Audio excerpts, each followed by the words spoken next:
They check the computer again, and the computer says, state of Texas sets you free. We have to get you out of here. We have to release you. So I started the journey. I walked 300 miles back to Dallas. God told me, he says, now walk. Don't put my name in your mouth. Just go show the world who I am. Hello and welcome back to The Uncomfortable Truth. We're glad to have you today. We've got a special guest. We're super excited about this guy, Michael Molthan, motivational speaker, author, show host of M to the Rock. But when you just boil it down, it's a dude that loves Jesus and wants to show Christ's love to everybody. Michael, welcome to the show, brother. Man, I'm so excited to be here. What a setup y'all got here. Well, this is we always just credit Rich. Rich is the guy behind the camera who just makes everybody look good. I mean, we're out here in East Texas, a population of 8. Yeah. I mean, I think this studio is worth more than the town. People have made comments of how we look on the show, right? And I would consider myself maybe a solid 6, on the show. But if you see me in person, you'll be like, man, that dude's a 2. No, that's not true. That's not true. In fact, when I met you outside the studio, I was like going, man, it's good. I thought you were going to be like a midget. Well, I'm 56 years old, just turned 56. I'm kidding. He believe me. Well, I'm 56. Okay, you are? Yeah, I just turned 56. Nice. Yeah. Well, You look great for a 56. Thanks, man. Yeah. I appreciate you. Yeah. Yeah. I should have went higher. So he was like, no way you're 72. How old are you? 42. My man. Okay.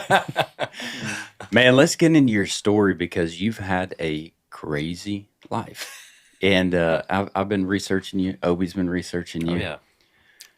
Let's start at the beginning because that's normally where our stories start, right? And where the beginning of our testimonies and where we start experiencing life. What's the first thing that you remember as a child? Wow, it's I can't wait to hear what I'm about to say. Right? Excuse me, and I'm glad that this is going to be a 19-hour show. Yeah, we're gonna go. We're going way back. I mean, I was clean shaved when I got here, right? Yeah. It's I was born in New Braunfels, Texas, down in South Texas Hill Country area, and in 1969, and we immediately moved to Plano, Texas, in early 1970, and that's where we landed. And I've been in, was in Plano kindergarten through 12th grade, and and I had a good, a normal. Let me rephrase this. Mom and dad were married. Have a little brother. Very structured routine. And my dad became very, very successful businessman in the furniture industry. And, he's a workaholic. He was always gone. And my mom was, a stay-at-home mom. And I was a very, very creative, high energetic kid. And my brother, I say he was an L7, which is a square, but he just kind of stayed in his lane. It was very easy. That's how a creative person views an L7, right? Yeah, L7. It's like you got no personality. Yeah, no. And so I was high maintenance, back then. So they didn't have ADD and all that stuff. It was high maintenance, and so to calm the kid down led to spankings, and the spankings got worse. And I grew up with a mom who I believe struggles with addiction and alcoholism. The frustrating thing about alcoholism and addiction is it's the only disease on the planet that unfortunately has to be self-diagnosed. So I don't have the power to say that anybody's an alcoholic or a drug addict, but their behaviors, if they bother me or concern me, and the reason why it does is because I do it, or I did it. So, growing up, it was very confusing because behind closed doors, it was crazy. But outside and going to the country clubs and growing up playing golf and being provided everything that I needed and want, nice stuff and big house, and I grew up on the wrong side of the tracks. I grew up in a very wealthy family, Right. And It's an interesting way to put that. yeah, and so it behind closed doors, it was very confusing. from the day I was born that I could start remembering things. My grandfather on my mom's side was sexually abusing me, behind closed doors. That's as far back as you can remember. Yeah, I mean, it's ingrained in my head. This is what he was, doing to me, and so this trauma that was happening, and then the physical abuse from my mom and dad, and the verbal abuse. I was a very confused child.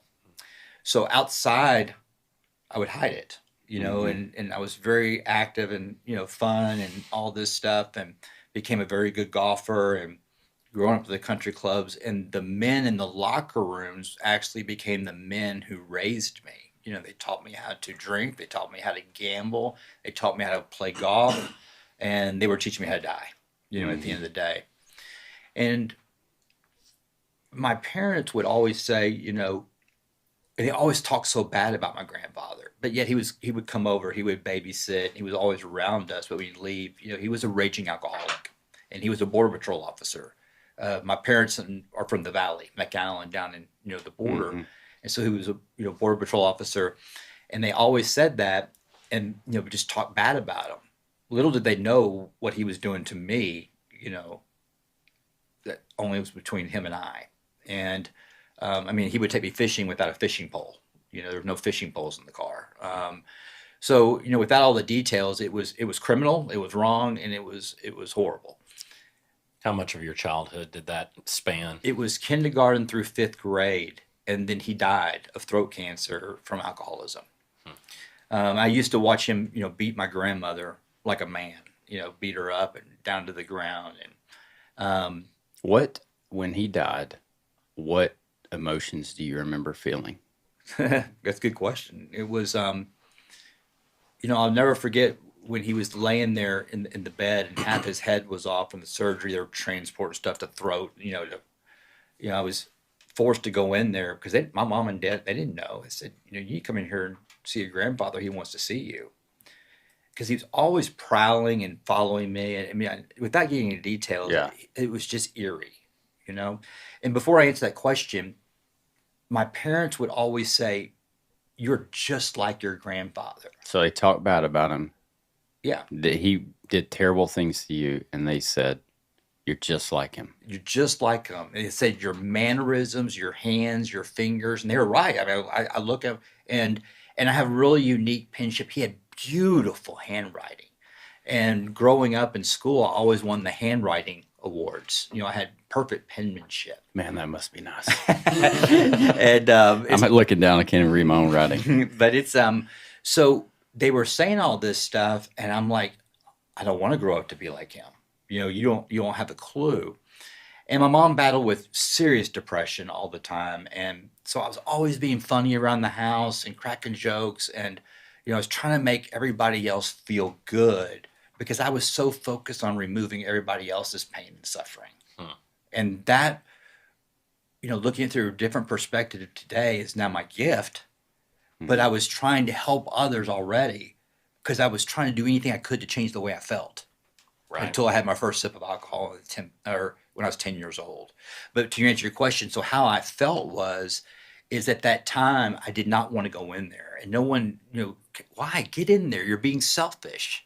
And so I went in there. I'll never forget this. I couldn't feel my legs.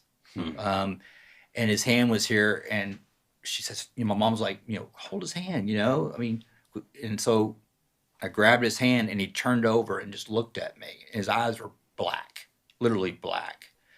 And I fainted. I literally physically fainted. Your body could not handle the emotions that you were because feeling. he really looked like a monster. And that was 10 years old. You were 10 years old. Something like that. 11 maybe. Yeah, fifth grade, whatever age that is. I can't imagine going through that as a fifth grader and all the emotions. Yesterday, I was at my grandma's house. She's in her last days. And having that moment with her, of like holding her hand, she can't say a whole lot. The amount of love that's transferred back as a 42-year-old, realizing the life that she's had and processing that in a good way, is still not easy. Yeah. And then as a young kid, not even knowing really how to explain what's going on, what you're feeling. That's pretty crazy. Yeah, I mean, and so my whole life, I mean, I never did slumber parties. Even to this day, um, it's not a battle. I recognize it's just so ingrained as a habit. I mean, even in my own house, and there's no one there, I still lock the bathroom door. Because he would come in while I was taking a shower and go in the bathroom, and it's all these boundaries that were crossed that didn't feel right, and they weren't right. And so it's it's a trauma it's real trauma. So I was always confused and trying to ease the pain and suffering from trauma, and I was my whole life I was seeking visible things to fix my invisible problems. And it gets better as we talk about it more, because when I share my story, it was what it was like, then what happened, all right, and what's my life like today. And I very rarely share my story today on podcasts because it's out there so much. But I want to do that for y'all here because um, we've got the time to do it, and I want your audience to hear it. Because right now, as we're starting and we're talking, like, oh, God, that poor guy. Yeah. And let's take cardboard boxes and put them on sticks, and let's go campaign. Kill all child molesters. That's not that's not my mission. My mission is to share my story today as a result of forgiveness, true forgiveness of the amazing things that God is using that same grandfather to this day to save lives.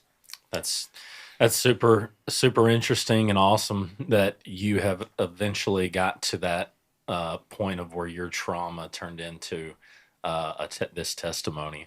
But your story didn't stop there. No, yeah. It continued, not necessarily down the best path. It began, those emotions and all of that trauma led to more tests before the testimony came out. Can you kind of tell us the Sure. next steps in your life? So, I started drinking, at 10 years old, and I had my first drink, and I mean, I wasn't drinking a six pack the next day. I loved the taste of it. And then I felt something happened. I just felt something was happening. And then I realized as I was drinking alcohol, I started feeling like everybody around me looked. Okay. My insides were matching their outsides. And I'm like, okay, this is the missing piece.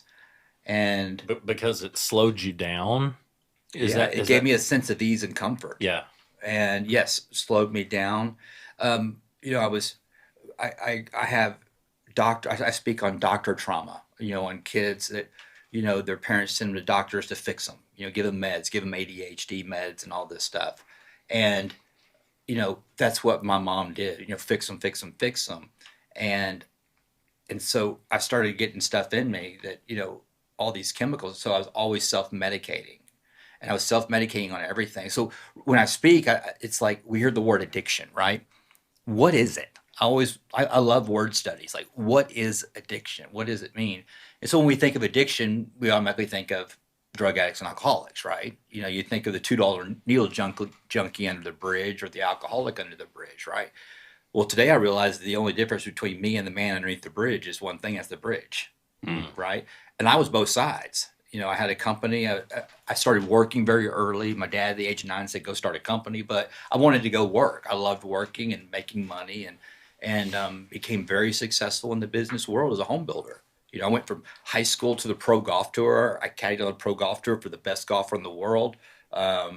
Perfect for an alcoholic and drug addict. Yeah. I was the popular guy in the men's locker room. I was young, but I was hanging out with very successful businessmen and their lifestyles, and I played golf with those guys because I could play, with them, and took it to the tour and caddied for Lanny Watkins on the pro golf tour at his prime. And so it was incredible. I was a bookie on the tour, and, real quick. But at a young age, I was diagnosed as very smart. I mean, like, I don't know what genius means, but they said it's like this genius IQ, level. And I'm twin brain, so I got the business brain and I have very creative brain. That's pretty rare Very to rare. have like high levels of function on both sides. Right.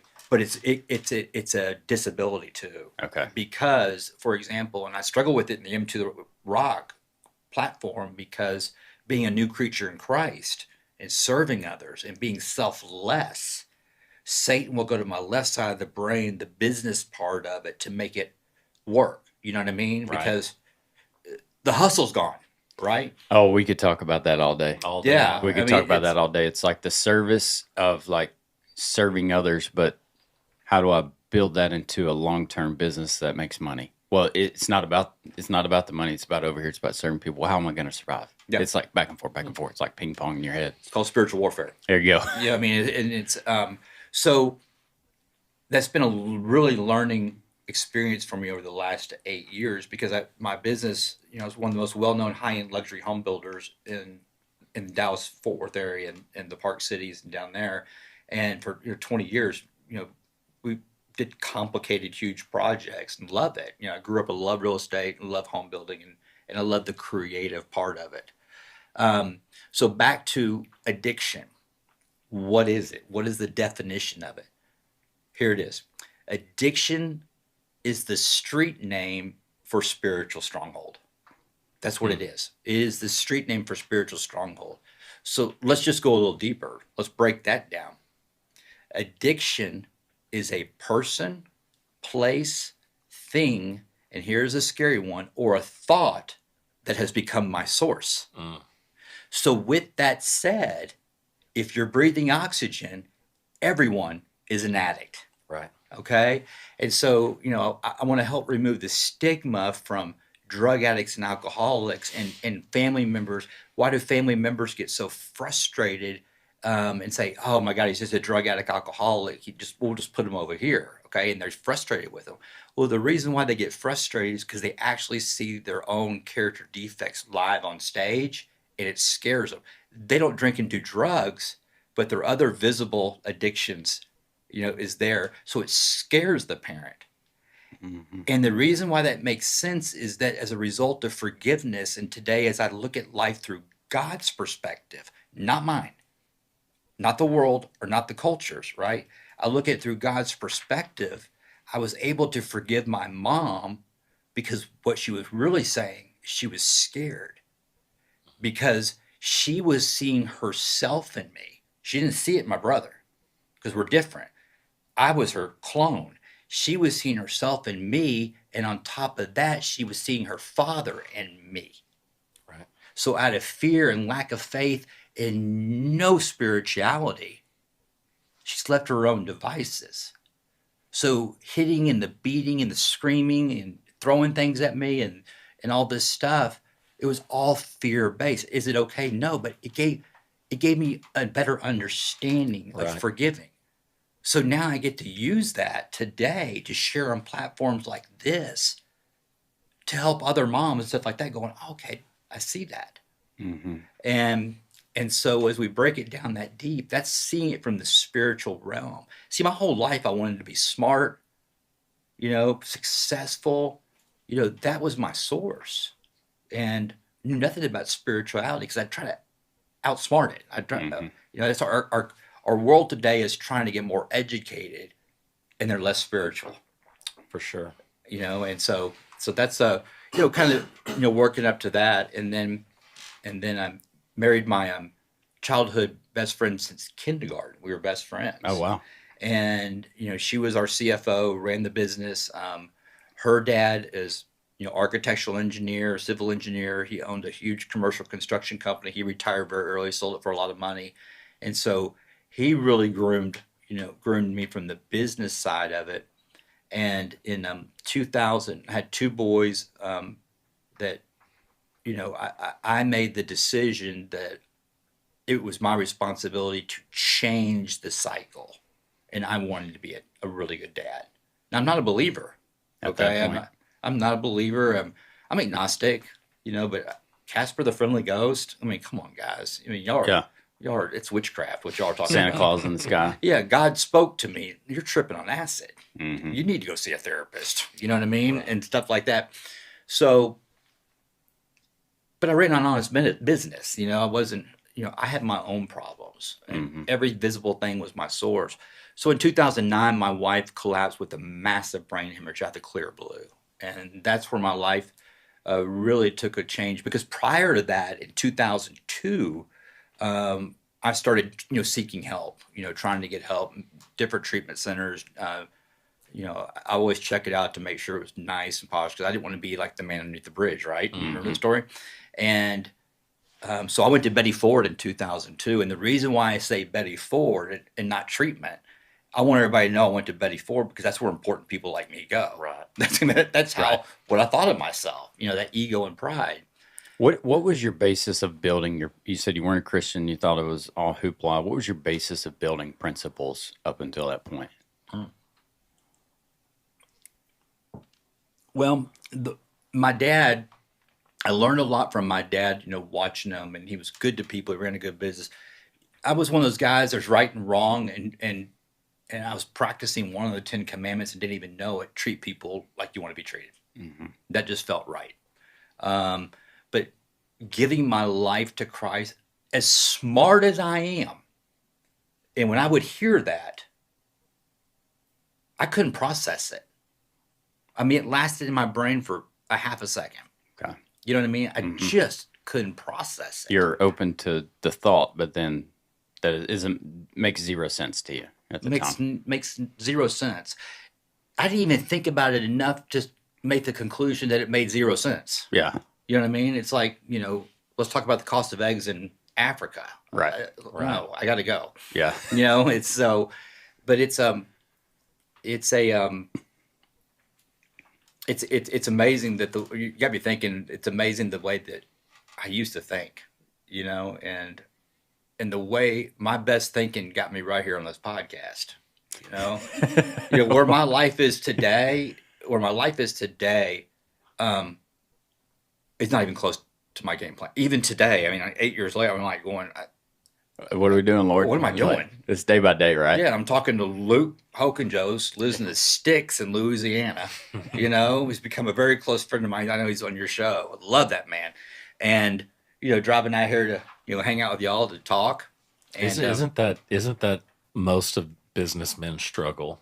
I feel like that we get inundated. We're one track. We're focused on growing, making more money, glorifying ourselves. How can we accomplish more so that we're seen more, we're recognized, we're affirmed? And there's a point when you're in the climax of that, the thought of surrendering that to the Lord is just nowhere to be found. It is. I just remember this when you asked me this. I remember I was at a luncheon one time, in the business world, and they had a speaker up there, and he was talking about, and he tells this story how he literally gives 100% of his income every year to the Lord, and I'm like, and where are you going with this? And then he says, and the next year, my income doubled. And I'm like, you're going to sit there and lie to me?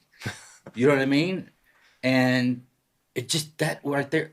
And he was passionate about it. And I'm like, I'm like, it made no sense to me. And it wasn't a prosperity gospel speech. I mean, this guy was solid. Business. Yeah. He was solid. I mean, Were you thinking like, who hired this guy to come speak to us? this makes absolutely no sense to me. Right. You know what I mean? I just invested $15 million in a piece of land, and I want my EBITDA to be 14% return. You know what I mean? Right. It's like he's sitting there going, I just gave it all to the Lord, and he gave me back half of it. Luke's got those stories. Yes, he does. And his last podcast that was released was specifically talking about this. I watched that, and I mean, he hasn't even told. He tells me. I mean, literally, when this stuff happens, Luke will call me and go, "Man, you're not going to believe this." Yeah. I was cutting firewood, and the Lord spoke to me, and He said, "There's a lady that's 3 miles away that lives on the corner of in that white house, the blue front door, and she needs a truck, and you need to go to the other house and go pick up that truck because they're going to have the title in it signed already." And I mean, it's that detailed. He tells me the story, and I'm like, "What?" And then it happens. And the cool thing is, I call him with my stories too. Yeah. Because it's cool because how real God works. So now I'm that guy that am I giving 100% of my income to the Lord? Nope, I'm not. But I remember that. I remember Mm-hmm. that speech. I can tell you this: I'm giving 100% of my time to the Lord, Yeah. Right. and it's Right. painful, and it's painful. So, anyways, the disease gets, worse and worse. I'll never forget it, Betty Ford. When I was there. One really cool thing about it is I'm walking down the hallway, and my counselor walks by, and he's this real skinny African American guy. And remember, the reason why I'm saying these African Americans, a big part of my story, because I grew up in a culture that was all white, um, and so, and I had nothing against it. You know what I mean? It was, and he said to me, he goes, um, can I talk to you for a second?" And I said, "Yeah." And he goes, "You got a really good spirit and personality about you." I said, "Well," I said, "Thanks, man." He says, "If you really want to get sober, all right, step 3, the sooner you do step 3, you will have a life like no other." And as he's saying this, I'm looking over his shoulder, and I can see the 12 steps. And in step 3, it says, "Made a decision to turn my will and life over to the care of God as I understand them." And right when I saw God, I'm like, I check out. All Mm-hmm. right. And I go, "Hey, I'm the client, you're the counselor. I appreciate that. I appreciate that ain't happening." Okay. And he says, "It's going to be very painful." This is in 2002. All right. And he says, "Let me ask you something." Okay. I said, "Okay." He says, "You talk about your boys in group all the time. That's all you talk about. And it's real. Everybody's engaged. I mean, you love these boys. It is a parent. You have made a decision that you want to be a great father for these boys." And he says, "You said something that was so powerful in group. It's not about money." He says, "The greatest gift you can give your boys is time." Right. And I said that at that time. And that caught him. And he says, "Let me ask you a question about God. You get to create your God. It just can't be you. It couldn't be me.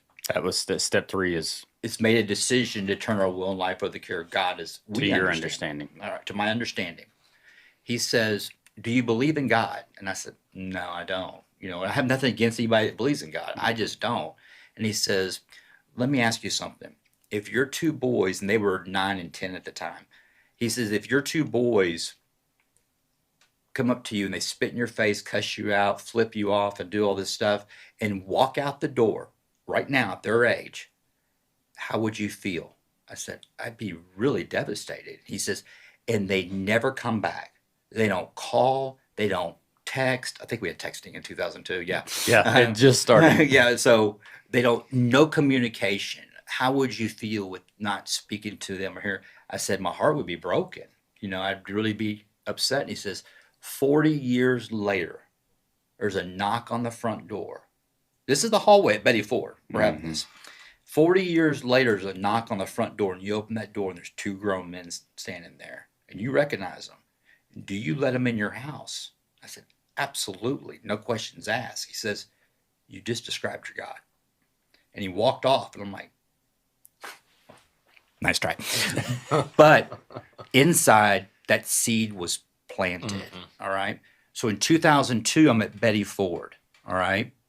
After 2002, in 2009, when my wife went down, all right, with the massive brain hemorrhage, was in a coma for 2 or 3 years. We were planning a funeral. My in-laws, the families are fighting over money. It is a disaster. I mean, it is a mess. And I have my boys, and I'm taking care of them. And, they go over to my in-laws' house that I didn't get along with at the time. And, of course, I have major abandonment issues, obviously, from growing up. And in 2009, my life changed forever. And I hadn't drank in like 7 years. I was just dry. You know what I mean? Just working. Other visible things were my source. So you figured out how to clean it up from 2002 to 2009. I was a dry drunk. Okay. I mean, a dry drunk is when people will go drink. You know what I Okay. mean? But I really wasn't, because my children, my boys were my drug of choice. Mm-hmm. My job was my drug of choice. Money was my drug of choice. These were the visible things to try to fix my invisible problems. Which the world says is okay. So which the world and the culture says it's okay, right? you don't- promotes. at the time, you don't feel like there's an issue. No, You feel like I'm on track. I'm on track. Yeah. And so when Stacy went down with this, it's called an AVM. You know, you're born with it, and if you have an AVM at over the age, I think 40 or something like that, that's right. Yeah, over the age of 40, the survival rate is nothing. I mean, so we're literally planning a funeral and 17-hour surgery, and this is like overnight. Mm. Um, and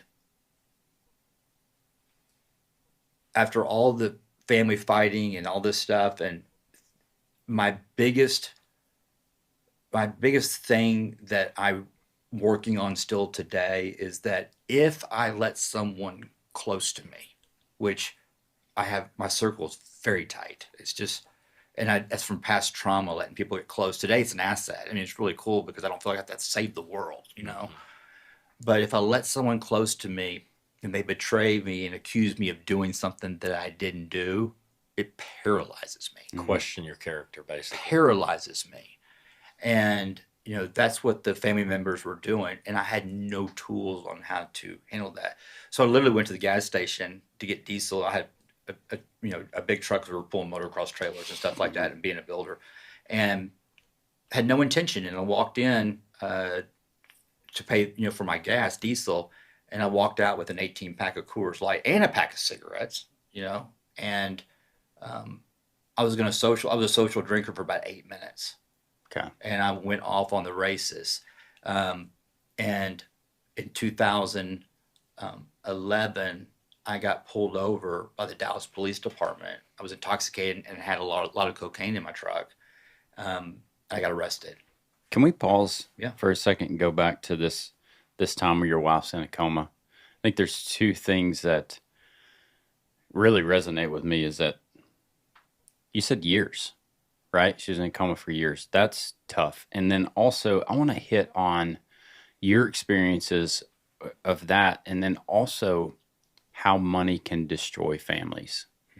That's terrifying to a lot of people. And if we're not thinking about it as if your parents have any money or if your spouse has any money and something happens, if we're not prepared for that prior to, it can literally tear your family apart. Can you talk about your experience through that?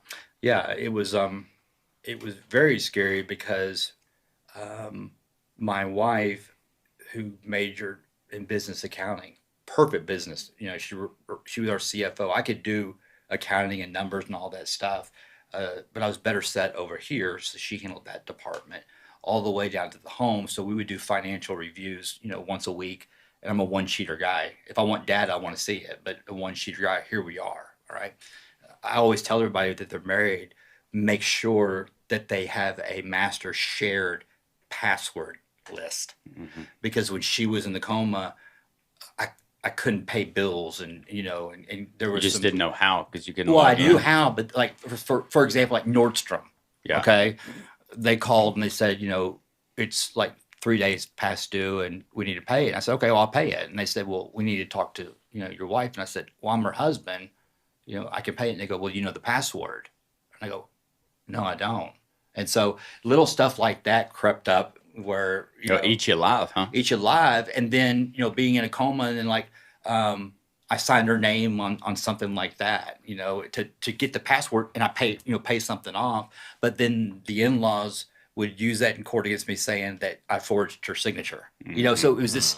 I was like, come on, man, and so it was crazy stuff like that, where I got very resentful and very angry, and I was being triggered from past childhood trauma of being abandoned, betrayal, and all this stuff, and I lost my mind, because they were telling my boys stuff because they wanted the boys and their daughter, and they were in fear because their daughter, and they were telling my boys stuff that wasn't true, and so that story of in Betty Ford in the hallway literally happened, where to this day I haven't talked to my boys.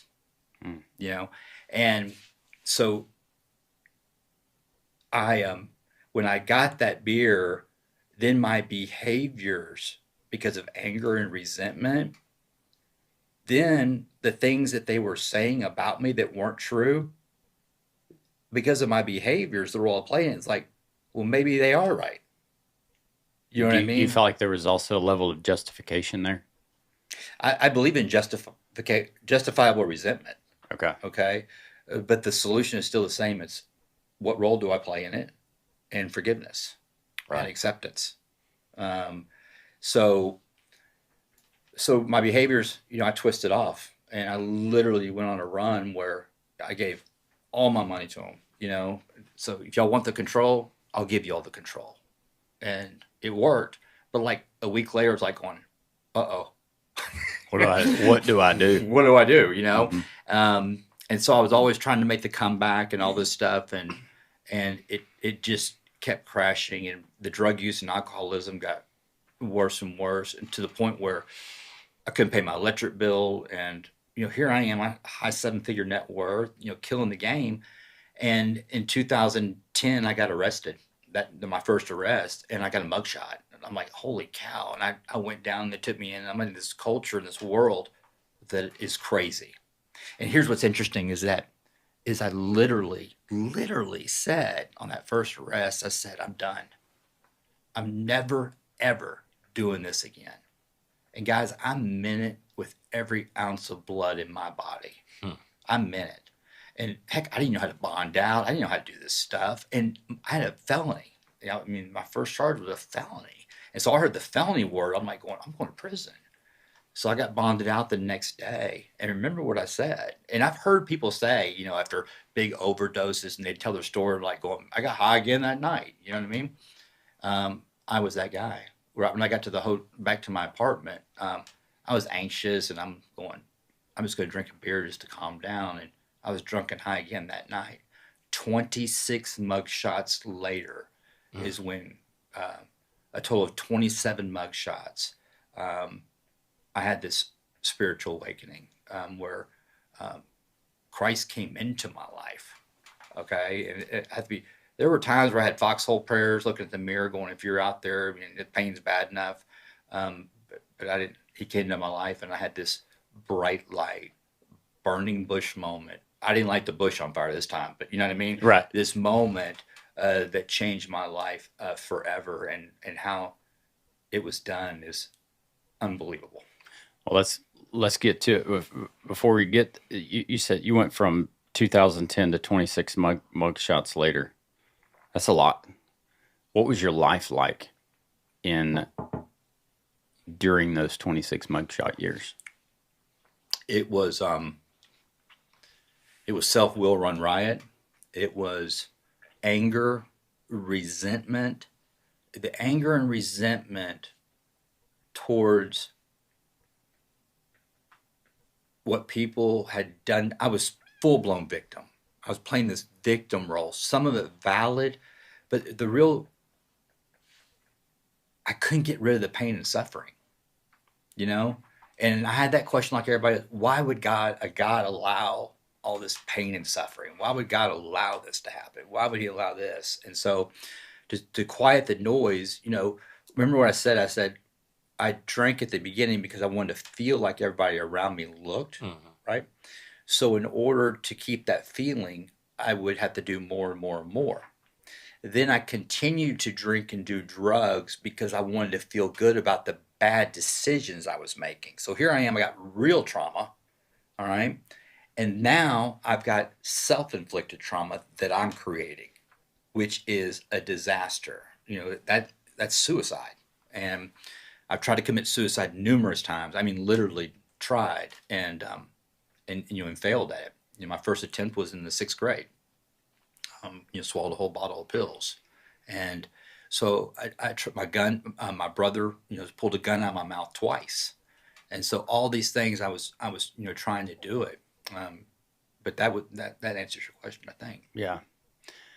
So after 26, you said you had an awakening, you had a moment, and I believe, and I know there's a story behind this. Yeah, it's so pretty fascinating. This is where I really like to, to start all that. This is where we wanted to start, right? Yeah, all the other stuff, what it was like. It was, a lot of times, like, okay, what it was like. Drank alcohol. I did drugs. I fell down. I woke up. I said I was never going to do it again, and I did it again that afternoon. That's what it was like. So when people Then reach you out, get frustrated that you did it again, then the cycle continues. it's every alcoholic drug addict story. Mhm. Okay, when people reach out to It's like you were saying earlier, we're all addicts. We're addicted to sin to some level, and when one changes, then maybe something else creeps in, and God says like sanctification, like I'm trying to pull that away from you. What I Let heard go. from Michael's story though is like from the beginning, it's you love really deeply.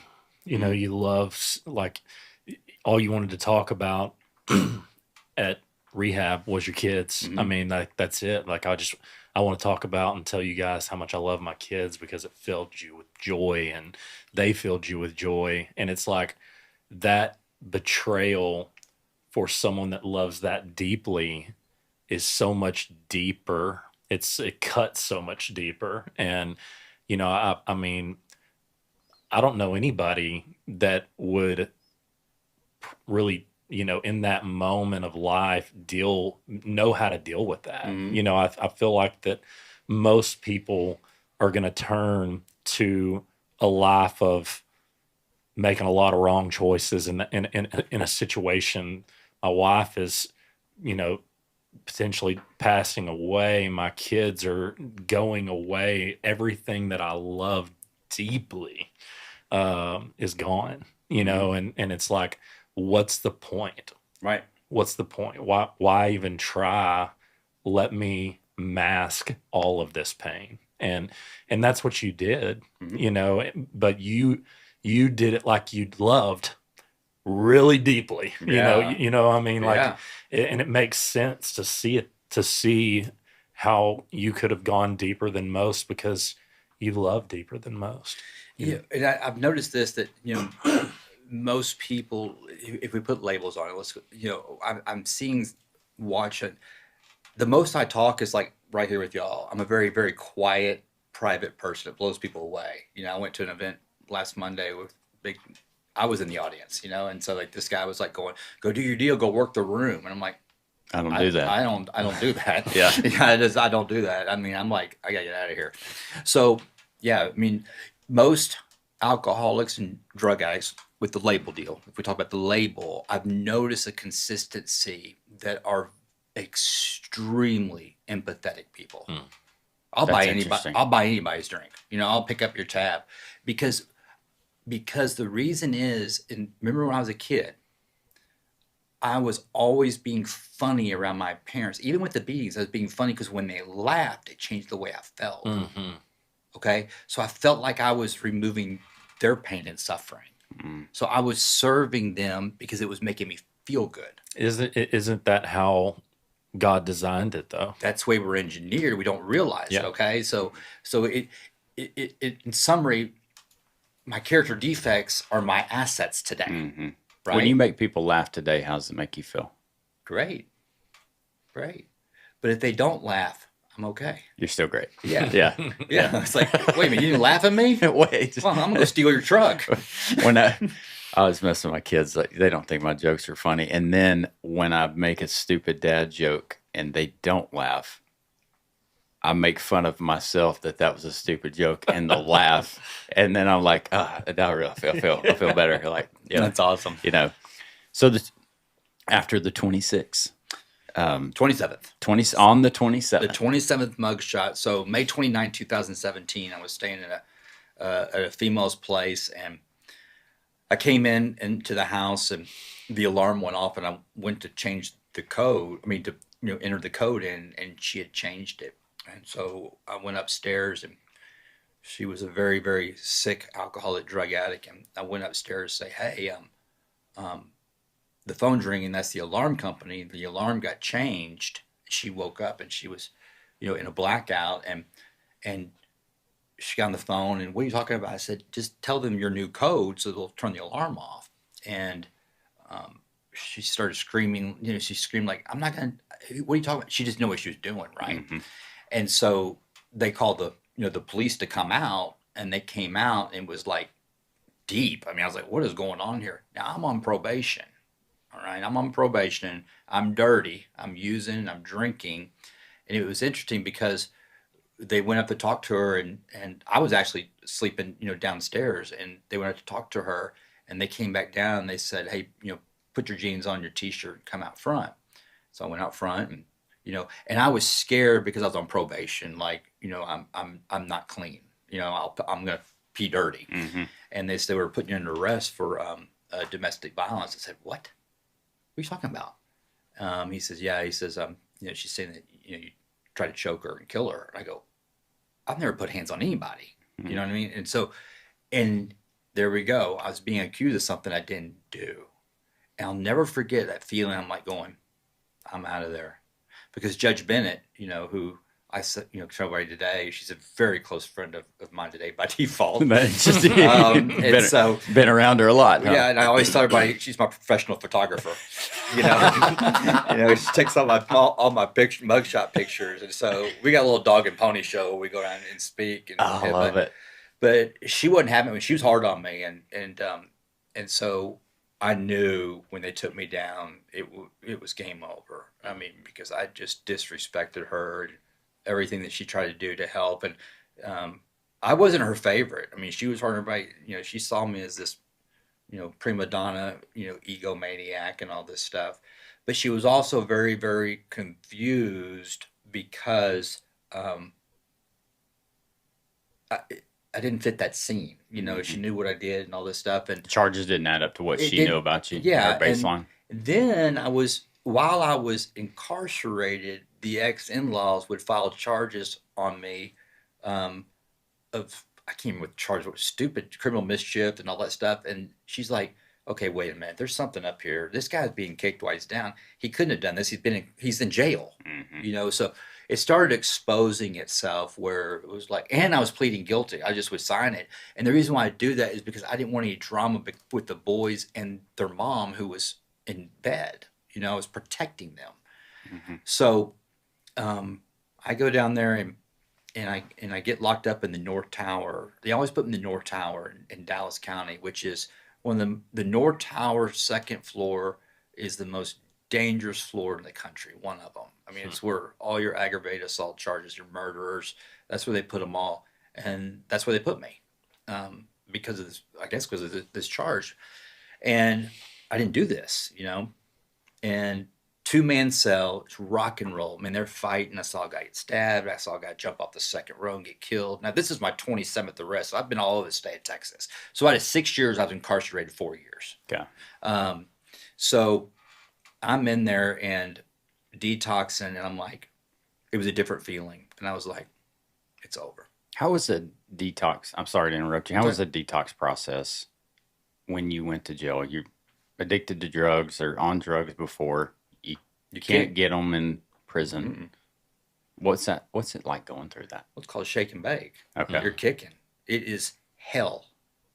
Absolute hell. There's no soft landing. There's no, hey, guard, I'm coming off heroin, opiates. I mean, I was on it all. I mean, all this stuff. And I had become that $2 needle junkie, this label, And so when I talk to people, they go, man, my story's not as bad as yours. I say, yet. You're eligible too. I used to do that. I was at Betty Ford. Now I'm here in my 27th mugshot. And it's starting to come together. What that guy said was right, And so, and I always heard him. That's so cool. I never forgot that meeting in the hallway, And so, and it scared me because I didn't want it to happen. So when I got that 27th mugshot, I'm in there and I'm just detox. I want to die, And I'll never forget, I was on the top bunk, and now the culture is different. I'm the minority, and I'm surrounded by, African American and Mexican, and I'm not scared, but I just stayed to myself, real quiet, and the thing is they would look at me because I'm so proper. I didn't have any tats, at the time, Okay. and so I'm so proper. They thought I was either gay or a cop. And so I just, stayed to myself. And so I was on this top bunk, and the bottom bunk is kind of a luxury. When you get to the bottom bunk, it blocks the light, and you got a little bigger, bed, a little more privacy.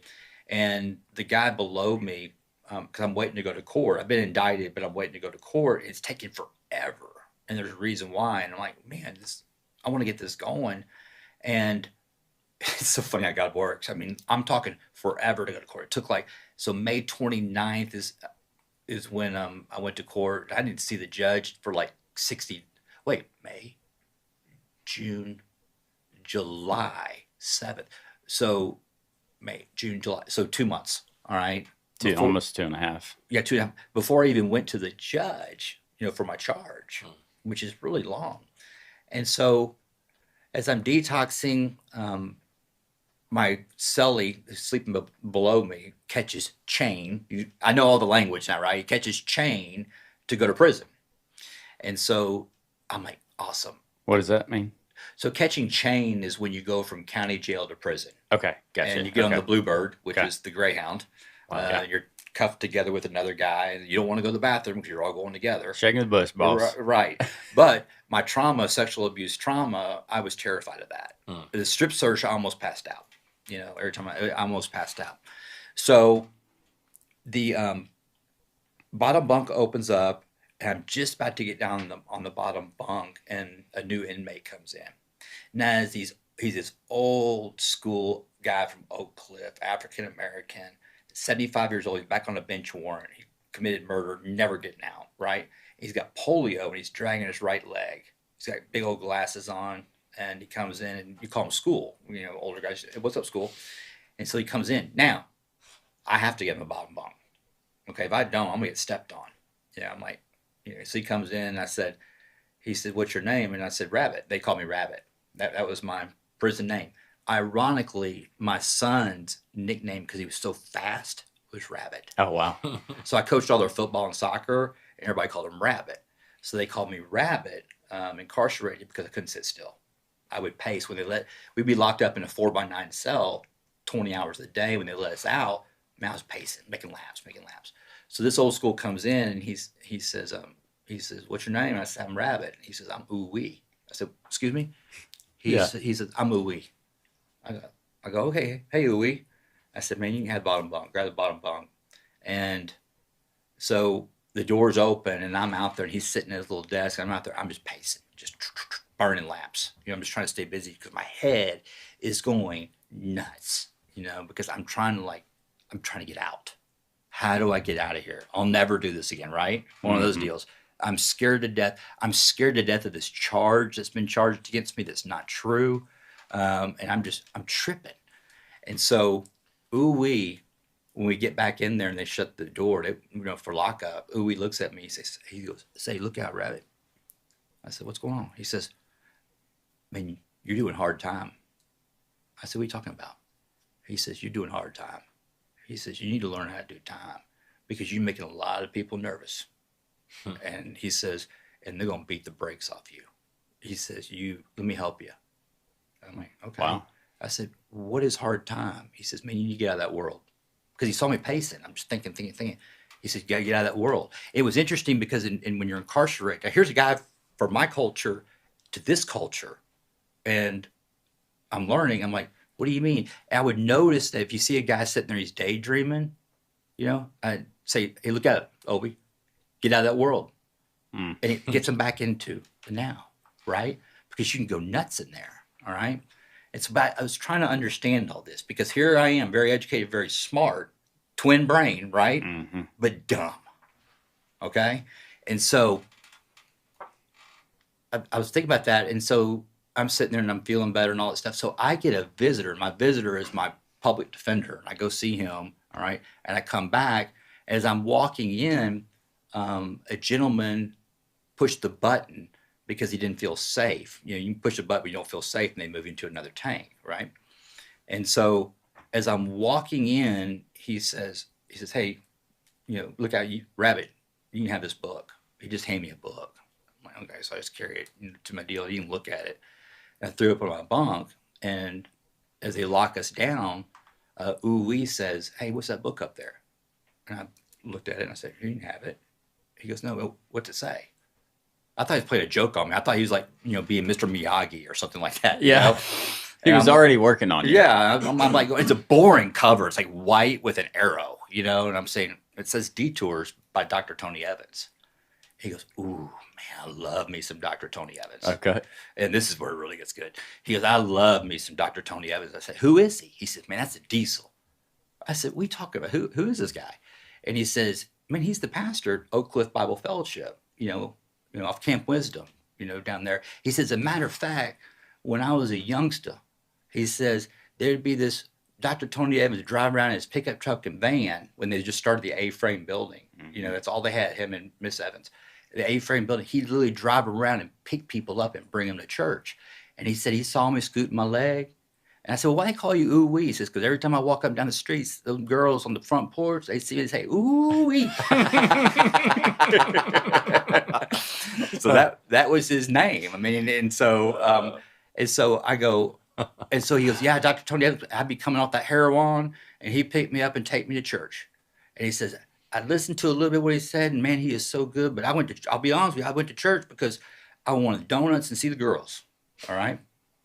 And so it's really cool how God works, because when I sit down with Pastor Evans and tell him the story, it's cool. And so he goes, that night is where everybody's kind of calming down, whatever that looks like in there. It's always noise. I mean, it's loud. It's loud all the time. Okay. But he says, "Hey man, pull that Dr. Evans book." I go, "Yeah." I go, "Here you go." And he goes, "Will you read it to me?" I go, "What are you talking about? This is so foreign to me." I mean, it was like, "What are you talking about?" He goes, "Will you read it to me?" I said, "I don't understand." He goes, "I can't read and write." I go, "What?" And I said, "Okay." So I open it up and just start reading this thing, and it's black words on white paper. And I was really uncomfortable. It's kind of like me learning how to pray with my fiance. That's just uncomfortable for me. I'm getting better at it. There is. And then like prayer requests. Anybody got any prayer requests? "Yeah, pray for me. I've got to go to the dentist tomorrow." And and I did one prayer request, and they're like praying for me. It just made me uncomfortable. I'm just getting better at it, but I'm just being on. I mean, I'm just being out there. And so that's what it kind of felt like. So I'm reading it to them. And Dr. Evans breaks down the story of Joseph and, the betrayal and the abandonment. And it was just like, wow, this is my story. And, a lot of people come up to me and say, "Man, you got the story of Job and Joseph." And I said, "You know what? There are a lot of similarities, but they had faith in God and I didn't." So, anyways, I haven't told this in a long time, obviously. So, so I kept reading the story, and I miss Uwe. I really do. I don't know where he's at because I don't know his free world name. So he would go, "Oh man, I love me some Paul." It's on my Paul. "I love me some Paul." He goes. I go, "Who's Paul?" I don't know who Paul is. And excuse me a second. I go, I don't know who Paul is. And he said, "Y'all don't have a very good show here. People aren't crying on it. Y'all don't have. Y'all ain't getting deep. Why am I getting interviewing myself?" Because we haven't had to say anything. So did Luke cry?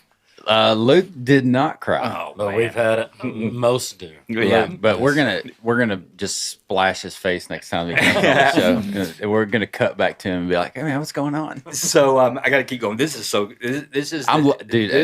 high point of the deal. Yeah, I'm loving this. Is like how God can use a dude like Uwe, who we don't even know where he's at. How he used Dr. Tony Evans to speak through a random book and a guy leaving the cell, and like these things are not coincidence. Right. It gets better. It gets gooder. I'm excited. It Let's gets go gooder. Let's go gooder. So as I'm reading this, okay, to him, I mean, just read, and he would fall asleep, and he purred like a cat. It was cute. It was like, oh, you know what I mean? But I couldn't put it down. It just, these black words on white paper started speaking to me. Something was happening. So the next thing I know, guys, 4 days go by. 4 days go by. I'm not anxious. I'm not paranoid. I'm not pacing around. I'm in this book and I'm chopping it up with ooh-wee. And I start journaling, writing these things down that I'm seeing in it. And another inmate walks by and he goes, "Man, you got the coolest handwriting." And he says, "What'd you write?" And I go, I wrote a quote or something. I go, "Well, just read it." I wrote. He goes, "I can't read. I can't write." Now I've been in all these different tanks, being incarcerated all these times, but this tank, nobody could read and write. You're kidding me. Nobody. I had to write their kites for them. What is a kite? A kite is like a request, like, We're green in here, baby. okay, so it's a kite. It's a note. You fill a note out and you give it to the guards. You put it, during badge count. You put it in like, "Hey, I need I want to be transferred to a sober pod, or I would like to have a book." They would always request books. That's why I was confused. There's books all over this tank, and the reason why is you use the books for pillows. Oh, okay. Because you put the books underneath the 2-inch mat, it props your head up as a pillow. I did it too. And so I wanted more as I'm reading this, okay? And so there's this You're getting hungry. I'm getting hungry, here I am. And so this gangbanger has this Living Recovery Bible, New Living Translation, and he's using it as a book. It's still wrapped in the plastic that's shipped in. And he saw my passion in what I was doing. Remember, I'm the only white guy in here. I'm by myself, and Uwe and I are just chopping it up, right? I'm reading to him, and he's making soap. He takes all the county soap, makes it to a big bar, and everybody's got their hustle, and money's nothing in prison. I could have $1,000 spread on the concrete floor. It's worth nothing. 5 honey buns, we getting down.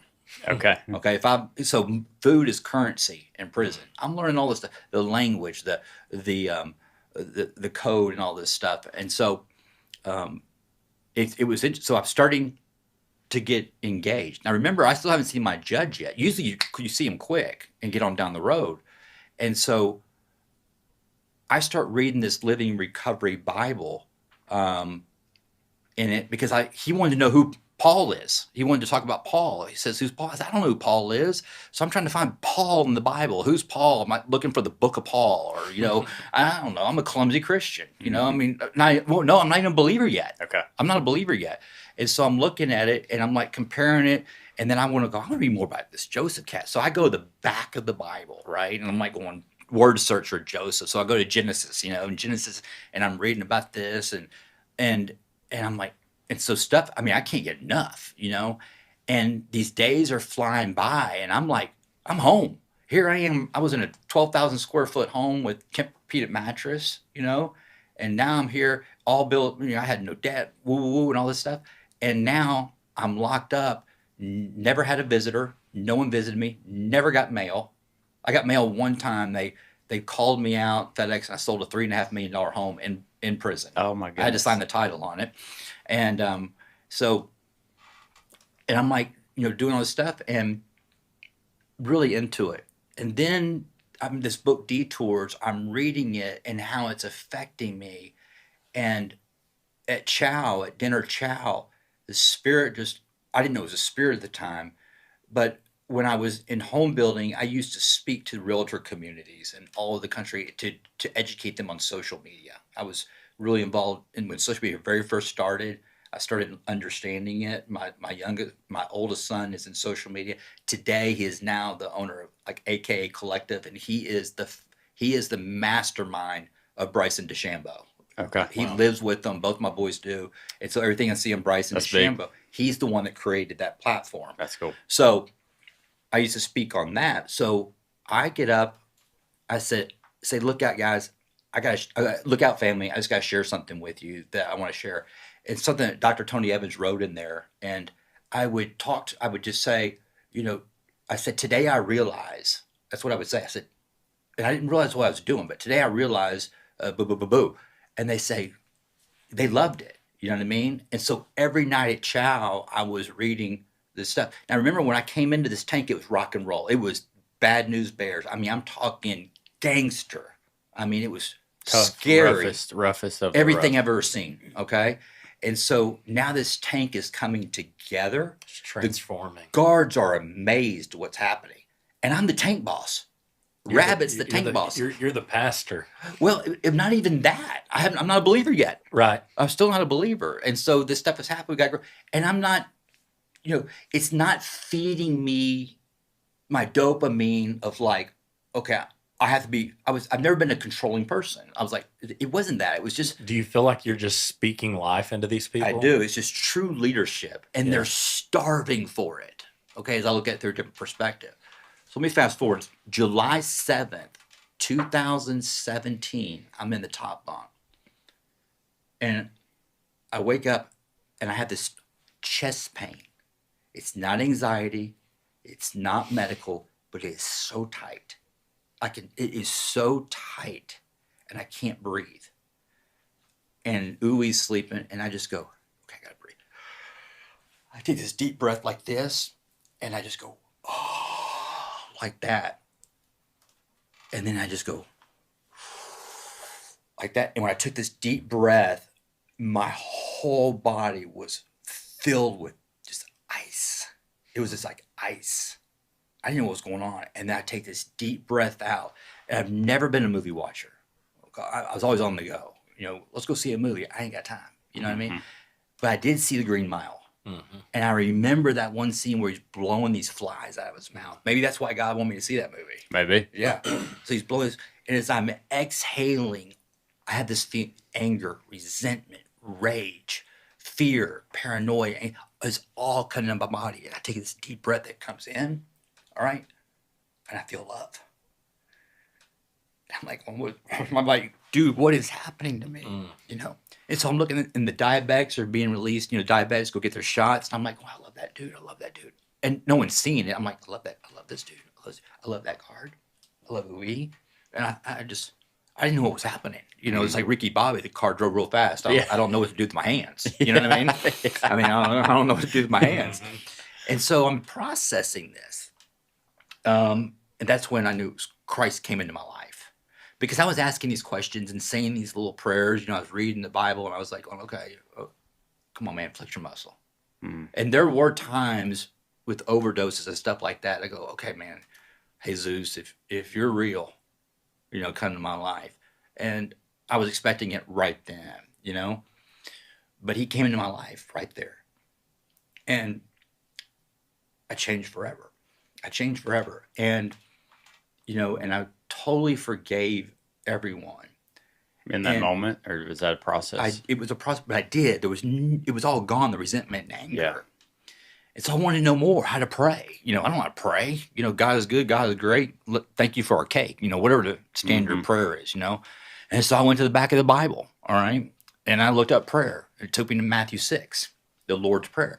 Now, in this Bible, actually I brought it. I'll show you after the show. But as I read, I underlined every word. I read word for word, word for word, word for word. And I've heard people say, I read the Bible from the start. I said, I will never do that. You know what I mean? But here I am. Mm-hmm. Back up. So this guy that let me use his Bible, the gangbanger, he says, always put that Bible back under my bed at night. Okay?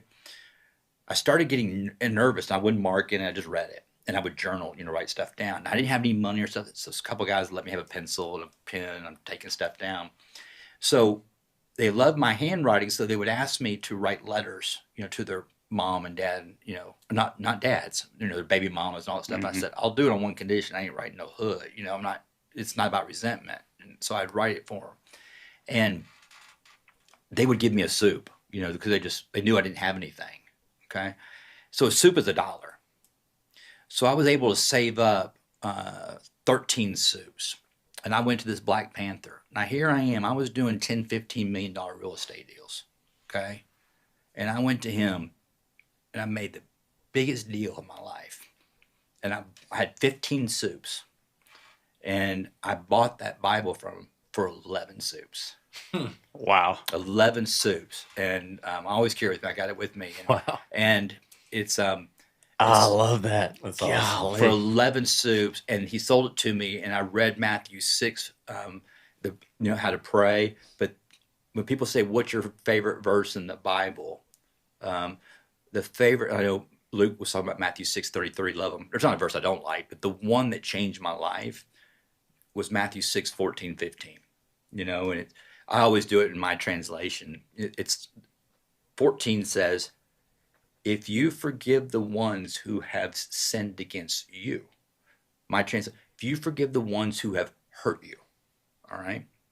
The next verse says, then I will forgive your sins. I will set you free. That's conditional. And so when I read that, it hit me. I'm like, so how do I do it? The sooner that I accepted my role that I played in the situation, I can forgive. Wait a minute, Michael. You played a role in your grandfather sexually abusing you? Criminal act? Which is wrong. Not supporting it. I sure did. The role I played in was I chose to hold on to the resentment. And when I set that free, my life has never been the same since. And let me tell you, I met Judge Bennett.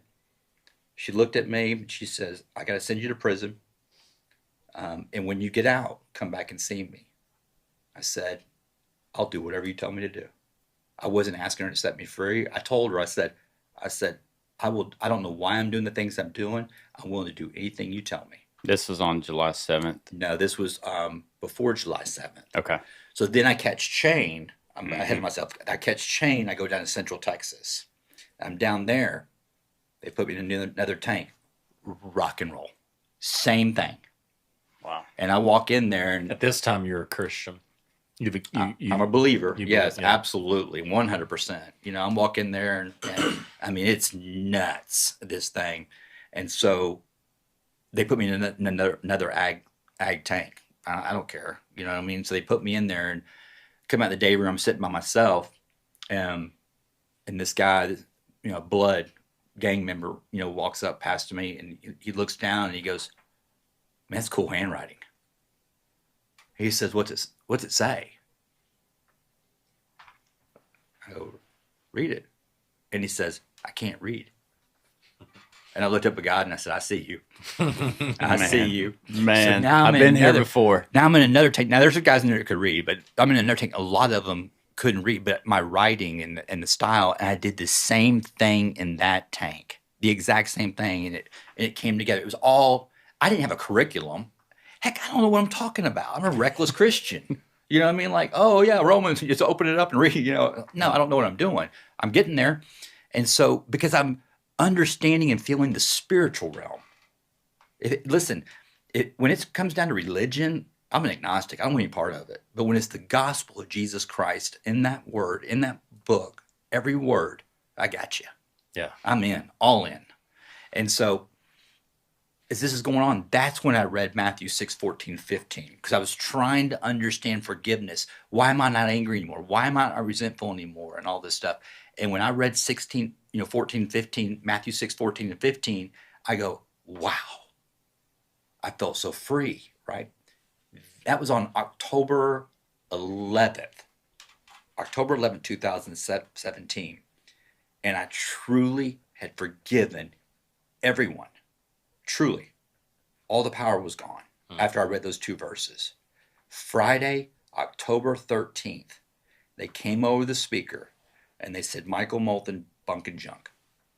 That's when they came over the speaker, and everybody's going nuts. Even the guards were like going, I'm on my way to Henderson, Texas, to Bradshaw unit. And that doesn't happen. They knew it. They checked the computer again. And the computer says, state of Texas sets you free. We have to get you out of here. We have to release you. I said, I was in my head going, no, because this is a mistake. I don't want to come back through booking. And I'd just rather stay here and just let me do what I need y'all to go do. figure it out. I got more time to serve. I mean, here's my pink carbon. And they know all this. They're freaking out. Everybody's freaking. The inmates in there, when they said it, they start crying. They don't want me to leave. I'm talking bangers, crying, don't want me to leave. They literally kicked me out of prison. And I look up, I'm bald, shaved down. I look up in the sky and I said, what do you want me to do? And I could hear it. I could hear his voice. I used to hear people say this. God spoke to me. I said, dude, you are a crackhead. Mm-hmm. But he spoke to me through my thoughts and feelings. And he says, walk. So I started the journey. I walked 300 miles back to Dallas. from Central Texas to turn myself in because there was a mistake. And I'm going to go turn myself in. I'm going to do this the right way. And I'll never forget also verbally that, God told me, he says, now walk, don't put my name in your mouth. Just go show the world who I am. And so I look back at this and it says the result of forgiveness, God sets our bond. He gives Christ the key. Jesus puts it in the lock, turns it, and physically, literally opened the jail and set me free. And I walk into that courthouse. Judge Bennett. And remember, I'm locked up. There's guys in there making their plans. I'm not making a plan for anything. I'm just reading and studying. I don't have a clue. Don't care what's going to happen in my life. And I get back. I'm sunburned. I'm freaking sore. I get back the following Friday. It takes me a week to get there, and I get in there. She had heard what I'd been doing. Other inmates had been coming to her saying, hey, this guy in there has changed my life. He's reading to me. And she heard that. She goes, what? And remember, she says, when I got out, come back and see her. That was going to be 2 or 3 years later. Here I am. I get May 29th, 2017. October 13th, I get released, whatever the 7 days are. I walk in there. I'm ready to go. I'm ready to go back to prison. 5 months. It was 5 months from the time you went in until they said, yep, Bunk and John. That's right. So I walk in, and she looked at me, and she goes, Mr. Molthan, because all my charges were just crazy. Every time I got jammed up, I mean, she's like, have you lost your mind? Yes. Like the kid. And she just walked in. Keeps doing because she'd always say, she goes, you're going to be on probation. No chaos. Can you do that, Michael? Yes. And I walk in, she's like this. And she goes, there's something happening in your life. The bailiffs, who I know very well, and those guys, they could see it, they could feel it. And I remember, we show the world who God is. We show the world who Christ is. Christ, I don't use him as a marketing tool, right? I say Jesus, all the time. It's like me saying Shane. It's a name. It's easy to say God today, but a lot of people, it's uncomfortable to say Jesus. Why? Because he's real, right? He's real. Yes. So I walk in there, and she goes, I'm not going to get in the way. And she goes, I'm gonna set you free. And she dropped all my charges. Wow. And she says, here's what I want you to do, is I want you to go pay it forward. And 8 years later, this is what I'm doing. And when I left that courthouse, I didn't know where I was going. So I went to the Salvation Army. I'm sleeping on a concrete floor. My mom and dad had gotten divorced. And I went just to go check on my dad, and we don't have a good relationship. He's passed since, but we didn't have good. But I went there just to check on him, because I'm this new person. So I'm go to check on him, and his name is the same as mine. And he says, hey, some guy keeps calling my cell phone trying to get a hold of you. And I'm like, I don't owe anybody money. I'm like, what? And so it's a guy named Brian Glenn. And in Dallas, he had this well-known talk show on the radio, business talk show. And he wanted to talk to me about real estate trends and where has Michael Molthan been, So I used my dad's cell phone. I'm in Salvation Army clothes, flip-flops. I don't have anything. Just the Friday, October 13th, I was set free. I'm on his talk show Tuesday. By your previous standards, you had nothing, but you actually had everything. Come on. That's looking at it through God's perspective. Yeah. That's right. And I saw it that way. That's awesome. Okay.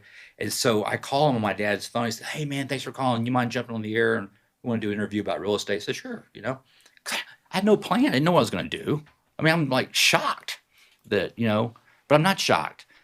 So he asked me, first of all, before we get off, we see your brother just killing it, man, and all this stuff. And part of my story is my company, my brother took over my company. That's why it's so similar to Joseph. I was sold, dumped in the pit. They took all my money. I was sold to slavery. Same story. Okay. Same story.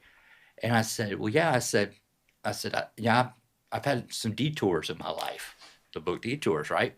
And so he goes, well, what's going on? So I tell him this entire story on this talk show. On this real estate talk show. Standing in the driveway, all right, talking to him. Yeah, I love it. And he just goes, "Oh my gosh, he's a strong." But today he works for right wing media. Yeah. He's with Trump, and so anyways, he goes, he's like, "Molthan, this is unbelievable." He's like, "This makes perfect sense. What year was this?" I said, "Brian, this was Friday.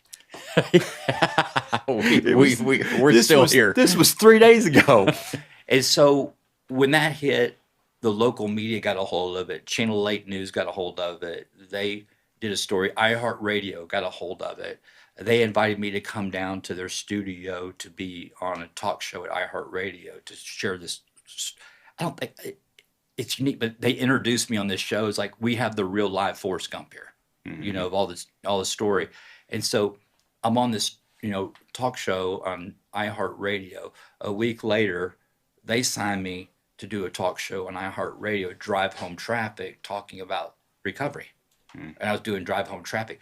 The second show we had, and we're doing Facebook Live and stuff like this. And the second show that we have, I get this message in Messenger from Give 'em Jesus. I'm like, Luke Hawkins.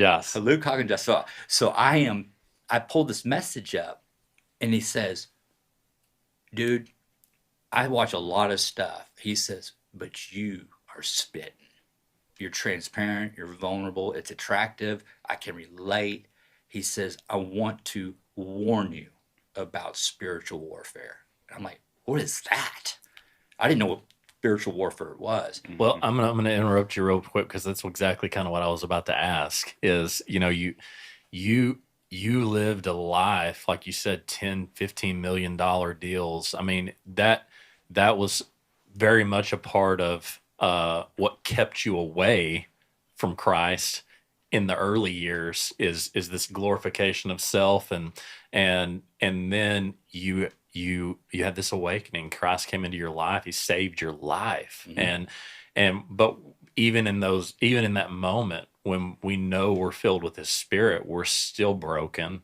And you almost immediately, like 3 days later, began getting a lot of attention again. It was quick, Right. and you're on radio shows, and you're rolling into this new Christ-centered life. Did the old self creep in at all? No. That's awesome. That is so cool. Now, when Luke started talking about spiritual warfare, and I started, here's the great thing for the viewers and listeners, is that as a believer in the Holy Spirit running your life, I recognize those things now. Right. When As that pride is creeping in. As a non-believer, and I'm trying to go by what the world and the culture is trying to define as success, that would have gassed me up. Yeah. Right? That would have gassed me. We see it all the time. All right? And so it didn't, and I was, prepared for it. Plus, me being so guarded and not trusting. I have this gift. I can read people real quick. I was given that as a young kid. I mean, because of what happened to me, I wouldn't let anybody close. It's not lack of trust. I could just read them real quick to this day. That's why I'm on the show. Like Luke, when he said, and when I looked at y'all and I watched, the deal, the first 2 minutes, I'm like, solid. Like, even my fiance is like, when I say that someone's solid, it gets her full blown attention. I don't talk bad about people. I'm just like, right. No, My wife is a lot like you. Yeah, I mean, I can read it right off the rip. Very discerning. Discerning, that's the word. It's definitely a gift from God, and she also has a hard time letting people in. Yeah, and so it's and it's a symptom. It's a symptom for me. It was a symptom of trauma, right? Yeah.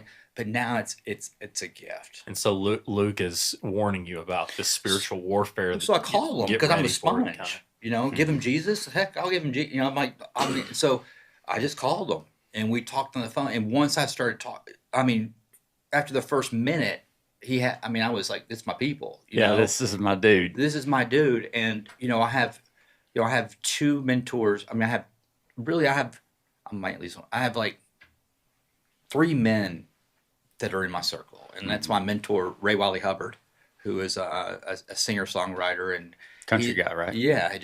awesome dude, and he's my mentor. Luke, Luke is one of them, and then Dr. Jeff Warren, is another one. Wayne McCullough, and these guys at Park Cities Baptist, and you know, but Luke and Ray are the ones that I can call and say, hey, don't tell anybody, but I ate my boogers in the third grade. You know what I mean? One of those deals. You know what I mean? Right. It ain't gonna go anywhere. But These are your what's the verse? Proverbs 27:17. Iron sharpens iron. yeah. These are your people. Luke is the only guy that I've come across that he I mean, him and his wife came to dinner with us in Highland Park. If you don't know what Highland Park is, it's like the most wealthiest town in the country. Yes. Right? It's real money. And so we're in Highland Park Village and we eat Mexican food, and then we go over and eat ice cream, and our waiter with the ice cream lives an alternative lifestyle, you can tell. Okay? And Luke just starts gassing him up, man. He's putting on. I've seen guys do that like in public. I'm like, oh man, this is uncomfortable, right? Yeah. He is the best. He had me accepting Christ again. I'm like, Yeah.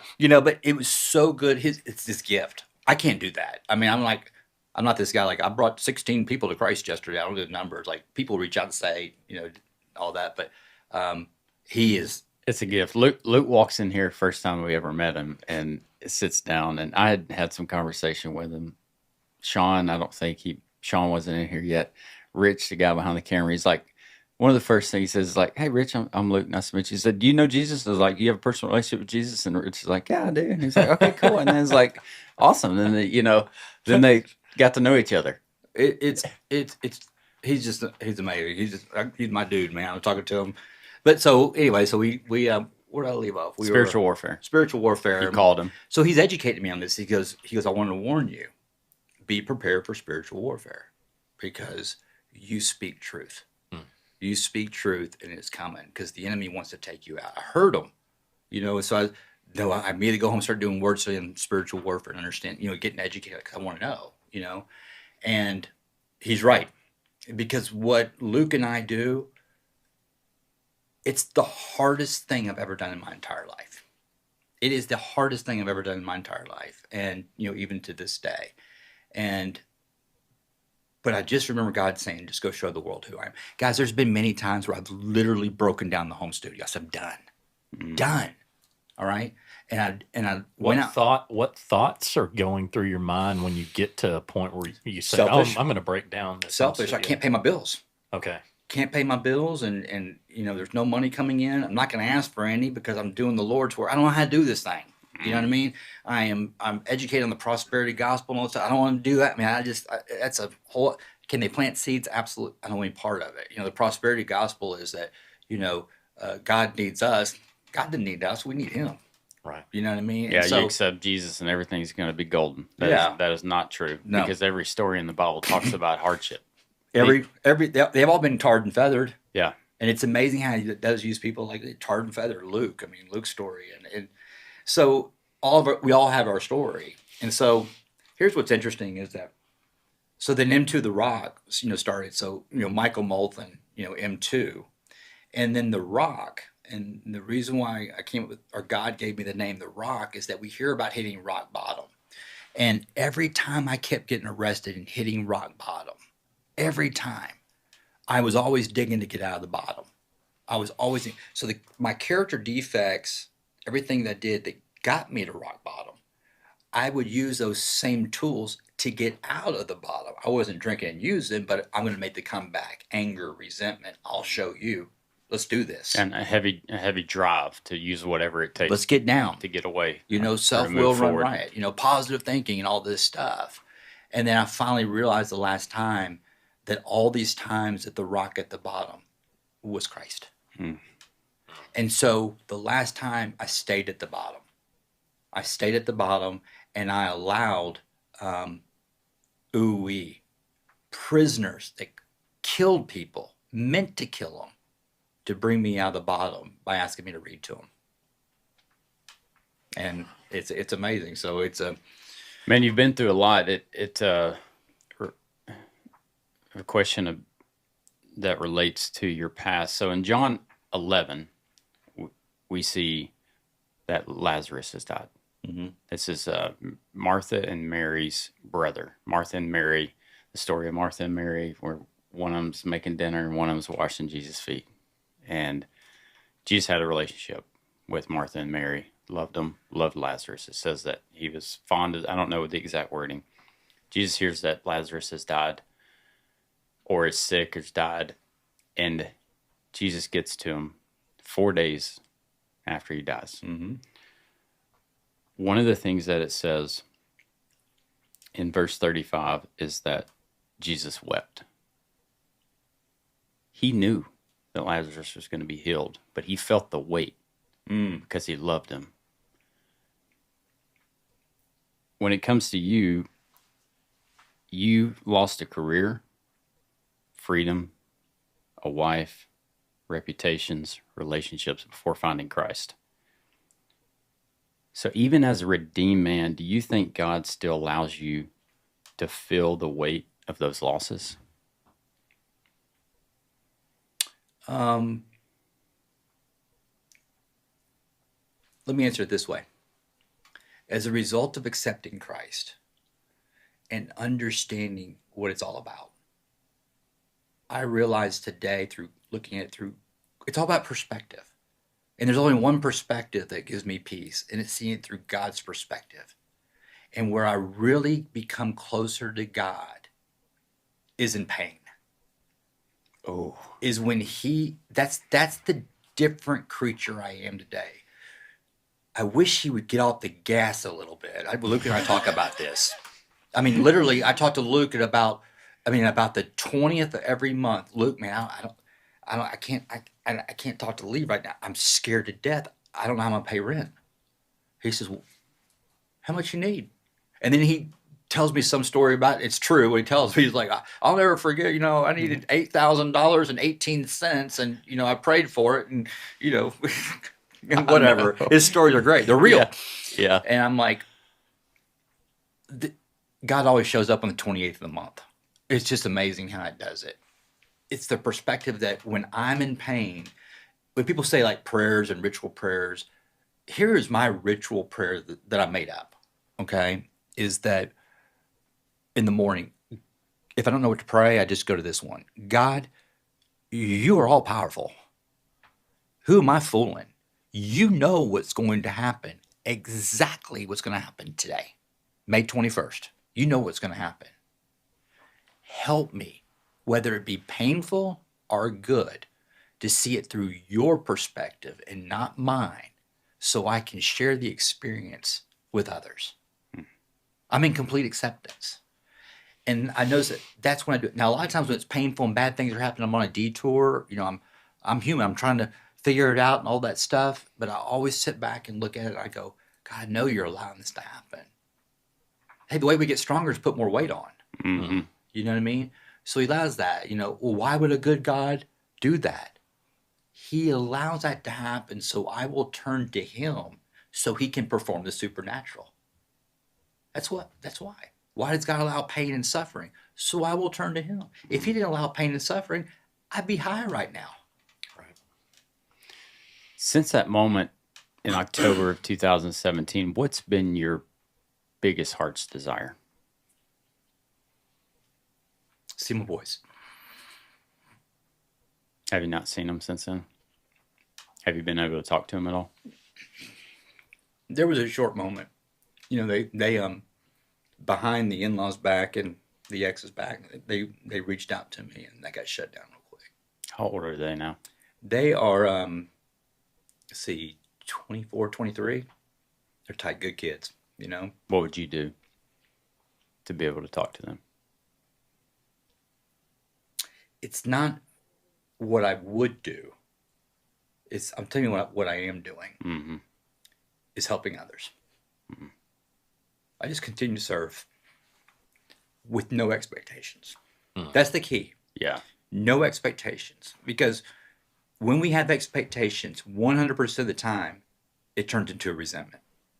And the number one thing that's killing the entire human race is take all the labels away, is resentments. That's what Satan wants to do. All he wants to do is just control our thoughts. especially men. Mm. And my message to men about this is that, you know, to all the men out there, as a father and a husband, never underestimate that role, because our children's view of Christ depends on their view of us. Mm. That's it. That's what their view of Christ is, their view of us, how we're handling situations. And when we mess up, have that transparent conversation with the kid. Go, I messed up.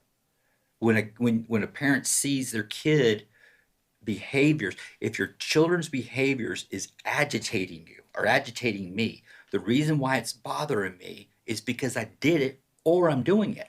That's right. Our children are a reflection of us, right? Mm-hmm. I saw a pastor just the other day that he was preaching, and he was saying, if you only come to church with your kids 1 hour a week on Sunday morning, he said, he's like, everybody thinks they need to go in and take their kids to Sunday school and come to church and listen to the pastor preach and and worship. And he's like, the best place that your kids can be in that 1 hour is sitting right next to you in the service, watching you praise the Lord, watching you sing, watching you write notes, seeing the way you worship. Sunday school's great. Somebody's going to bleed some Jesus into them during that Sunday school time, but nothing is more powerful for your children than sitting next to you in church on Sunday morning, watching you do it. Yeah. Let me give you, that's impactful. That is very impactful. And I always say this, it's time for men to take back the dinner table. It's time to take, dude, yeah, I love that. To take that leadership. When I was incarcerated, this is interesting. I never saw a Jewish person incarcerated. 100% of the inmates that I was locked up with, I never had a visitor, but when they had visitation, it was a big moment, right? It was their baby mama, their aunt, or their grandmother, or their mom. Never dad. It's because dads were never present in their lives anyway, right? The hardest book to find in the public schools is the Bible. When you're incarcerated, it's the easiest book. They're all over the tank. I think we got this backwards. Mm-hmm. Yeah. And so, that's why it's so important for men to become kingdom men. And what is a kingdom man? It's how God defines the man, not the world or the culture. Mm-hmm. You know what I mean? Yeah. And for the ladies that are listening, an irresponsible man is not ready for a marriage. I speak to myself. Yeah. I'm not. I mean, so all these things, and so how do you know if you're being a good dad? How do I know if I'm doing this right? How do I know if I'm doing this right? And I don't want to be graphic. I want to get the point across. Okay. And so for the listeners, here's when you know you're being a good father: is your daughter comes home from school, says, "Dad, I need to talk to you." Sure, babe. What's up? And you sit down, and she goes, "Dad, I heard the girls today talking, and one of the girls was talking and bragging about oral sex with her boyfriend, and they just thought it was so cool." Really? How'd that make you feel? She goes, "Dad, it scared me. It scared me." That's when you know you're a good dad, because she feels safe. I didn't have that. I didn't feel safe to be that vulnerable. That's when you know you're a good dad. You know you're a good dad when your kid tries to drink one night and can't drive, and he calls his dad to come in. Don't you dare scold that kid. That's a victory, and that's a compliment to you, Dad. It's a compliment that you're doing a good job. I was in Bible study yesterday, and the guy was saying, "Man, my son sat down with me. He says he wants to get a tattoo. He's 18. He wants to get a tattoo, and he wanted to talk to me about it." I said, and he was like all freaked. I said, "Wait, get off the gas, bro. Yeah, that's just a compliment. Talk. That's a compliment. Yeah, he feels safe with you." That's beautiful. One thing that, like, my daughter is 16, our relationship is starting to transfer to a new level, and we're starting to see those moments. And man, I'm just thankful. Yeah, I'm so thankful. Praise God. And my boys aren't really there yet. We're still in cop to coach mode. Yeah. You know, our youth pastor says that there's 4 modes that you're in as a parent, and the first one is caregiver. You're just trying to keep your kids alive. Right. Next one's cop, because you're constantly correcting them in a healthy manner, hopefully. The next one's coach, and this is like ages 13 to 18, where they go to school, they go to practice, they do these things and activities, and they come home to you. They have to come home to you, and you get to coach them. You have the opportunity to be their coach and their helper. Right. And then the last one's consultant. And a consultant is based on how good were you at the first 3. Because when you need a consultant, if you need a consultant, Michael, you're going out and getting a consultant, right? And you're making that decision on who you want to be your consultant. These kids are going to make a decision on who they want to be their consultants when they get out of our homes. We want it to be them. Right. I mean, we want it to be us.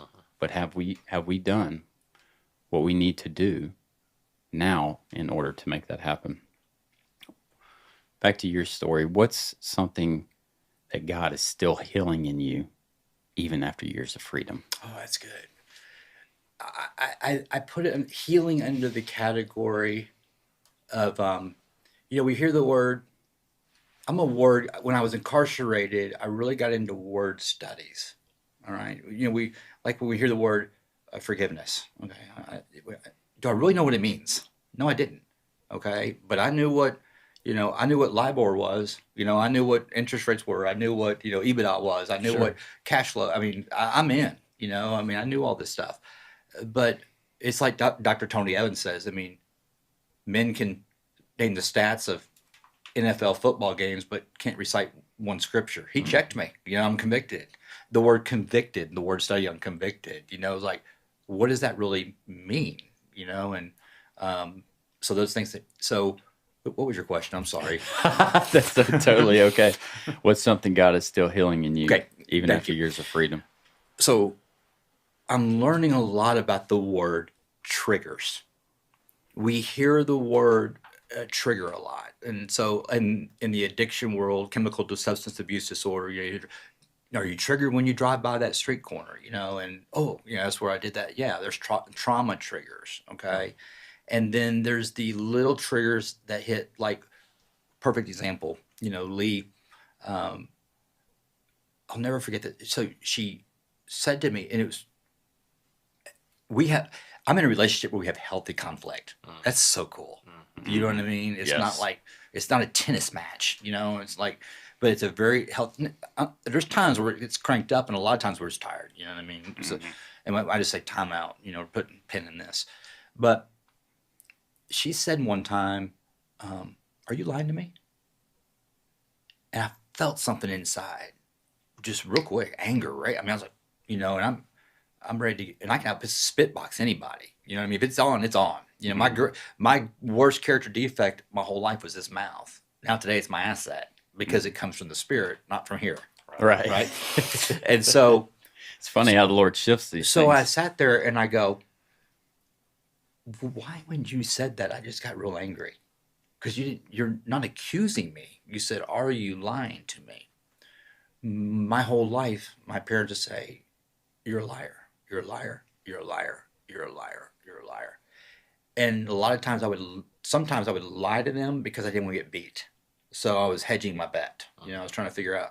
But just that one little thing. So now I notice things that she's doing something that bothers me.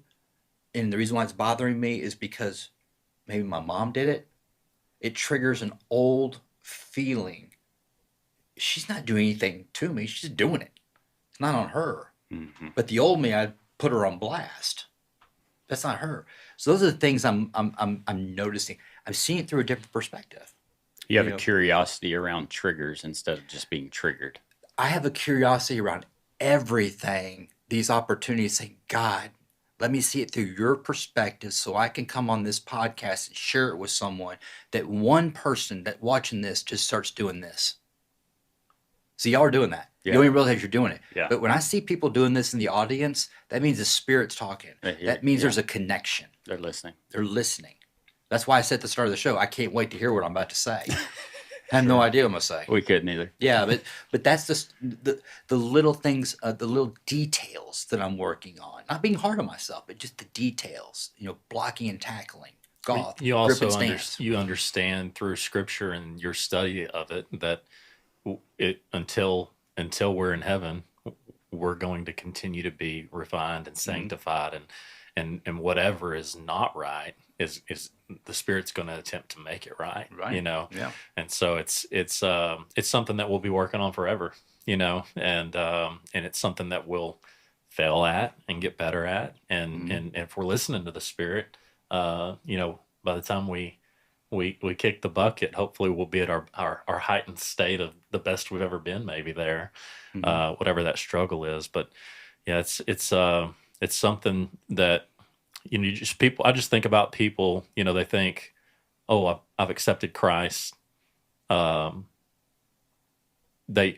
don't realize the journey that they're about to go on. It's like, well, life's not about to get better, just so you know. Yeah. Well, It can be it can, peaceful, peace and joy, but Well, right there, when y'all said that, if we're trying to pitch this to a non-believer, That's right. If we're trying to pitch this to them, and it's like life's is okay. M2, since you accepted Christ, I mean, did you win the winning lottery number? Stuff like that. Like, and it's a perspective. It's like, I tell them, I'm like going, bro, when you sign up for this, it's the spiritual realm is awesome. Yes. I mean, it is awesome. And when I was talking to Luke driving over here, on the beam, it's awesome. How do we get on the beam? How do we feel that spiritual level? And we talk about depression, this big thing, and put on medication. I'm not a doctor, but some people do need medication. There's medical deals, and that's a blessing. But how do we get spiritual? How do we get into the now? And this is what I learned in prison with OE, because I realized that the reason why everything was slowing down and those 4 days went by is that for the first time in my life, I was out of self helping someone else, expecting nothing in return. Yeah. I was doing it, expecting not to be set free, that maybe someone will see me reading this guy. It was doing it. And it put me in the safest place in the world is right here, right now, because that's where God is at. How do we get there? It's real simple. I think Serve.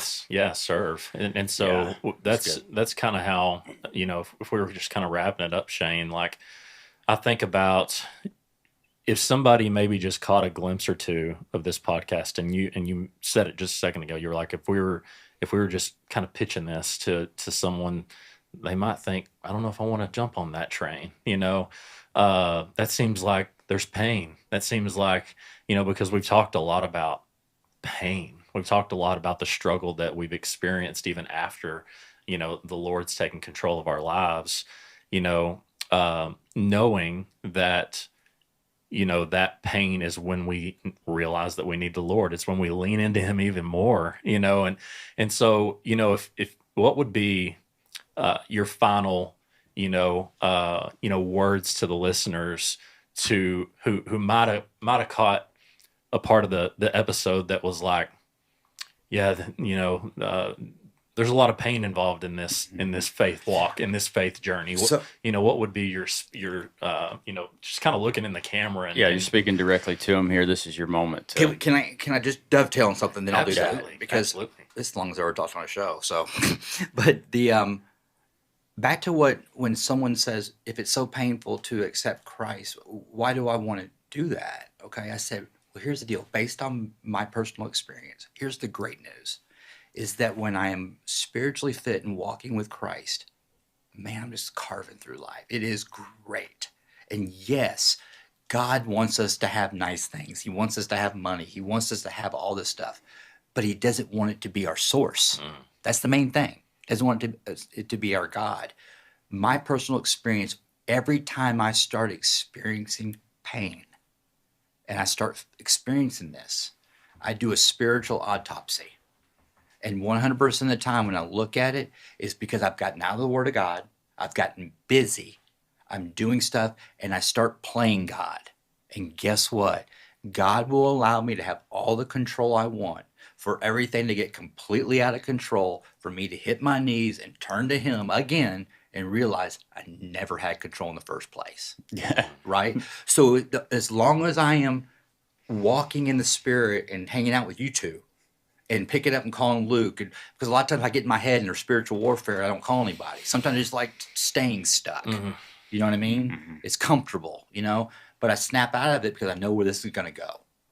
And I call another man, a believer, and say, man, I need a good listening to. And so the quicker we can close that gap, life's great. Yeah. But when I start straying and I start feeling pain, I start feeling suffering, guess what I start putting in this gap right here? Visible things to try to fix the invisible problem. So I want to close this gap as soon as possible. Yeah. That's a great analogy. Mm-hmm. So, I had one more, and I even hesitate to ask, so we'll get to it in a second. You look really good on that screen, by the way. You actually look like Kyle Larson. I don't know who The that race car. is. We'll look him up. Kyle Larson. Kyle Larson. Yes. Yeah, you look like I'll take him. that. Yeah. I'll take that. So, in this camera right here, speak to the guy that you were. There's somebody out there that's nodding their head, and that just needs a little encouragement to go here, look here, do this.